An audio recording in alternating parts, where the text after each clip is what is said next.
हाथी और उसके दोस्त की कहानी बहुत समय पहले की बात है। एक अकेला हाथी एक अजीब जंगल में बसने आया। यह जंगल उसके लिए नया था और वह दोस्त बनाने के लिए देख रहा था। वो सबसे पहले एक बंदर से संपर्क किया और कहा, नमस्ते बंदर भैया, क्या आप मेरे दोस्त बनना चाहेंगे? बंदर ने कहा, तुम मेरी तरह झूल नहीं सकते क्योंकि तुम बहुत बड़े हो, इसलिए मैं तुम्हारा दोस्त नहीं बन सकता। इसके बाद हाथी एक खरगोश के पास गया और वही सवाल पूछा। खरगोश ने कहा, तुम मेरे बिल में फिट होने के लिए बहुत बड़े हो, इसलिए मैं तुम्हारा दोस्त नहीं बन सकता। फिर हाथी तालाब में रहने वाले मेंढक के पास गया और वही सवाल पूछा। मेंढक ने उसे जवाब दिया, तुम मेरे जितना ऊंची कूदने के लिए बहुत भारी हो, इसलिए मैं तुम्हारा दोस्त नहीं बन सकता।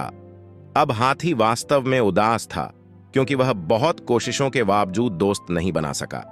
फिर एक दिन सभी जानवरों को जंगल में इधर उधर दौड़ रहे थे। ये देखकर हाथी ने दौड़ रहे एक भालू से पूछा कि इस उपद्रव के पीछे का कारण क्या है। भालू ने कहा, जंगल का शेर शिकार पर निकला है, वे खुद को उससे बचाने के लिए भाग रहे हैं। ऐसे में हाथी शेर के पास गया और कहा कि कृपया इन निर्दोष लोगों को चोट न पहुंचाओ, कृपया उन्हें अकेला छोड़ दें। शेर ने उसका मजाक उड़ाया और हाथी को एक तरफ चले जाने को कहा। तभी हाथी को गुस्सा आ गया और उसने शेर को उसकी सारी ताकत लगाकर धक्का दे दिया, जिससे वह घायल हो गया और वहां से भाग खड़ा हुआ। अब बाकी सभी जानवर धीरे धीरे बाहर आ गए और शेर की हार को लेकर आनंदित होने लगे। वे हाथी के पास गए और उसे कहा, तुम्हारा आकार एकदम सही है हमारा दोस्त बनने के लिए।